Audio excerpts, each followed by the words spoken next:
Yes, reka nk'ikaze nizera ko umeze neza cyane. Ni Fyve-tvrwanda tugenda tugaruka kuri cyane babigezweho mu isi y'ikoranabuhanga, mu isi ya cryptocurrency, mu isi ya digital currency, isi buri wese aba akwiye kuba yasobanukirwa. Ni Fyve-tvrwanda nk'ibisanzwe rero tugenda tugaruka ku mushinga mugari cyane wa Pi network, tureba byinshi cyane byaba ibiwukikije cyangwa se ibiwegereye n'ibindi byose biwufasha. Uyu munsi rero tugaruka kuri byinshi cyane, aho tuza kureba ku cyitwa Gesara Nesara. Ngira ngo subwa mbere tubigarutseho, ariko none tugiye kureba connection cyangwa se uburyo bihura neza na Pi network ndetse n'ibyitwa Stellar Consensus Protocol cyangwa SCP, nabyo bigenda bigarukwaho cyane. Ngira ngo imbere urahabona table yawe, table ndimo kukwereka iri imbere yawe, ariho icyitwa Gesara hejuru on top, hanyuma bakamanuka bakakwereka icyitwa Stellar Network, hanyuma bakaza kuba bakwereka mu ruhande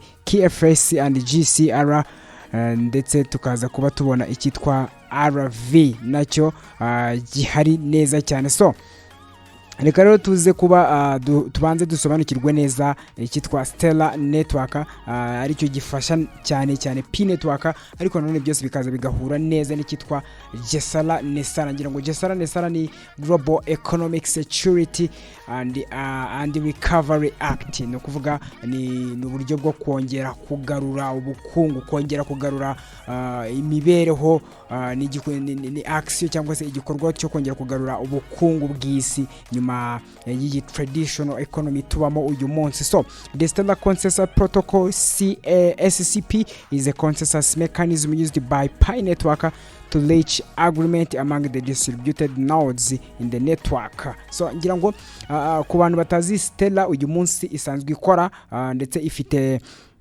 ngira ngo hano urahabona icyitwa XRP hano hejuru ako gafresher gato hariho coin yitwa XRP, akaba ari coin ya donc ni coin yiyi Stellar, nayo iri mu ma coin ari stable cyane. So bakubwira rero ko Stellar Consensus Protocol ari uburyo bwo bwifashishwa na Pi network kugira ngo bashe kuba noneho bwafasha nodes. Nituvuga nodes wumve blockchain, wumve transaction. Wibutse ko Stellar ariyo ifite iriya version cyangwa se iriya iOS y'ibihumbi 2022 cyangwa se 222, akaba ari version cyangwa se akaba ari ISO ituma transaction zose zikorwa zambukiranya imigabane. Hanyuma SCP was developed by Stellar Development Foundation as a fast, efficient and decentralized solution for reaching consensus. No kuvuga niyo ibasha kuba yatuma twese tuzabasha gukora transaction globally bikabasha kuba byakunda, niyo yitwa SCP cyangwa se Stellar Consensus Protocol. Hanyuma ibyo byose biraza guhura na GCR gute cyangwa se Gesara gute? No kubera ko Gesara n'ubundi muri gahunda zayo nuko ibasha kuba yafata noneho ubukungu bwose. Ngira ngo mwibutse ko yatangiye ari Nesara cyangwa se National Economy Security and Recovery Act. Iyi ngiyi yatangiye nanone yatangiriye mu buryo bw'igihugu cyangwa se mu buryo buri nationale, nuvuga ngo yatangiriye muri Amerika, ariko ntiyaba implemented cyangwa se ngo ikundwe gusabiza kuba byaba ngombwa ko noneho bakuraho iba Gesara. No kuvuga noneho biva mu buryo bwa nation ahubwo biba global, noneho bifuza ko byose biba byakapplyingwa ku rwego mpuzamahanga, aho ibihugu byose bigomba kuba bifite access ingana ku mutungo, ndetse hakaba havaho ubu buryo buri traditional. So biraza guhura gute? No kubera ko Gesara Nesara nagishobora kuba implemented idafite ikintu cyitwa economy cyangwa se idafite ikintu cyitwa transaction zigomba kuba zikorerwa ku rwego rw'isi cyangwa se cyitwa consensus muri crypto context. No kuvuga byose bikaba byaba applied icyarimwe, ndetse buri muntu akaba yabigira access, ariko byose bigengwa na cryptocurrency kubera ko ariyo yamaze kugaragaza ahashoboka ndetse bishoboka cyane ko byakunda. So Gesara na Nesara nabyo ni teori zagiye zapurayingwa. Gesara yatangiye kwa purayingwa ejo bundi 2012 ariko biza gushirwamo imbaraga cyane ubwo Trump yajyaga ku buyobozi 2016, biza kugenda bizamuka cyane bitewe n'uburyo nanone cryptocurrency ari imigenda izamuka. Hanyuma hakaza nanone kitwa KFS, iki nacyo ni quantum financial system, ari nacyo gifite imbaraga ndetse kikaza ku ruhare cyane rwa P-network. Kubera ikintu, kubera ko iyo noneho yo igenzura neza ikitwa cryptocurrency, ishaka kugikura mu buryo bwa cryptocurrency dusanzwe tuzi, ahubwo igiye noneho kugihuza na real world cyangwa se iyi si dusanzwe dukoreramo.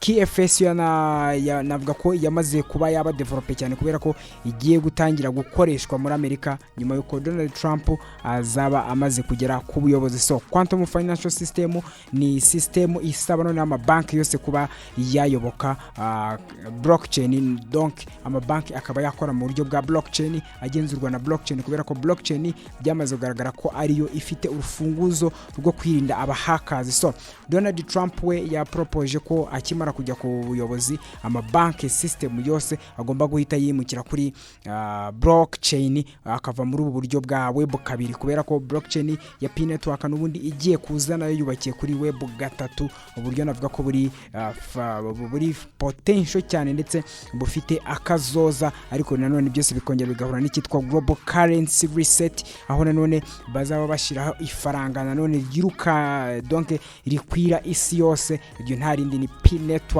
kubera ko ariyo yamaze kuba yagaragaza ahazaza. Nanone mwibutsa ko ikitwa XRP ndetse na RM nacyo cyamaze kuba ayo macoin yamaze kuba yagira imbaraga cyane, agenda akuramo ikitwa USDT ndetse na Bitcoin, nazo ziri aho muri web 2, ariko kubera Stellar yagiye igira imbaraga cyane ituma iyi XRP ndetse na XLM nayo igira imbaraga, aho yatangiye no kuzamuka cyane ndetse bigaragaza ko biri potential kubera ko byose bibasha kuba byorohereza amabanki kuba yayigenzura ndetse bikaba byakora mu buryo buri global ugereranyije n'ama Bitcoin, aho Bitcoin yo navuga ko iri independent cyane ndetse kandi idahura n'ubu buryo bw'amabanki busanzwe, ikaba inubakiye kuri web 2. So Gesara nayo rero navuga ko ihita izanamo neza ikitwa cryptocurrency, aho bagenda bakuraho ikitwa old standard cyangwa se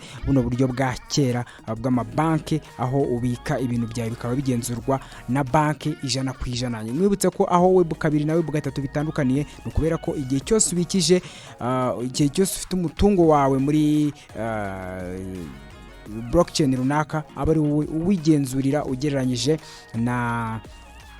n'uburyo navuga ko bita tradition cyangwa se old standard, aho banki cyangwa se ikindi kigo runaka iyo gihaye data zawe kiba kigomba kuzigenzura 100%, bityo bikaba bigendana none bikurura icyo nakita ubujura ndetse bikaba bigenda biteza ibyago cyane, aho ushobora kuba wakibwa ibintu byawe igihe cyose utabaye wakitonda, igihe cyose utabaye wagenda gake cyane. So ibyo byose rero biza kuba bigenzurwa n'ikitwa Stellar network iri hano hejuru, nkuko nabikubwiye ko ariyo ifite ISO 200 ndetse na 22, ariyo ituma habasha gukorwa transactions zose zigenda ku rwego rw'isi, bikaba byaba global consensus, bikaba byatuma isi yose iba connected. Ariho nanone bizahita bifasha ikitwa Gesara Nesara kuba implemented cyangwa se kuba byashirwa mu bikorwa. So ibyo byose bikaba bizingiye kuri Stellar Consensus Protocol, hanyuma iyi nayo ikaba ifashwa na P-network kubera ko P-network ariyo ifite umuyoboro wa web 3 mu gihe izindi zose zubakiye kuri web 2, ariko byose bikaza kuba bifashwa na Stellar kubera ko yo iza kuba yorohereza izo transaction. So ngira ngo rero ku bijyanye na Gesara na Nesara ni uburyo navuga ko buri new financial system, ariko byo bikazaba bije nanone gufasha ikintu kitwa cryptocurrencies cyamaze kugaragariza isi ko kiri potential ndetse ikiza cyabyo nuko bidahakingwa, buri muntu wese aba afite full access kuri konte ye, abagomba kuyigenzura uko ashaka. So hejuru bagabira ngo the new financial system Gesara Nesara it's all connected, bagahita bakwereka ko byose bihuriye ahangaha. Ako kaziga nagushiriyeho ni Stellar Network, ari nayo ibigenzura cyangwa se inatuma byose bibasha kuba byava muri USA bigacrossinga Asia bigafata Latin America bikaba byaza muri Africa ndetse n'Uburayi ku buryo bworoshye kubera iya ISO 220 nakubwiye iyi ngiyi iri hano hasi. So ngira ngo rero nibyo bya Gesara na Nesara ndetse na P-Network niryo huriro, ni naho bigiye bigirira akazoza cyane, bigiye bihurira neza cyane. Reka ngushimire, nizera ko umeze neza cyane. Uramutse bivuze ko hari ikindi tukugarukiraho cyangwa se twongera kuba twakuganizaho, ushobora kujya muri comment section ukaba watanga igitekerezo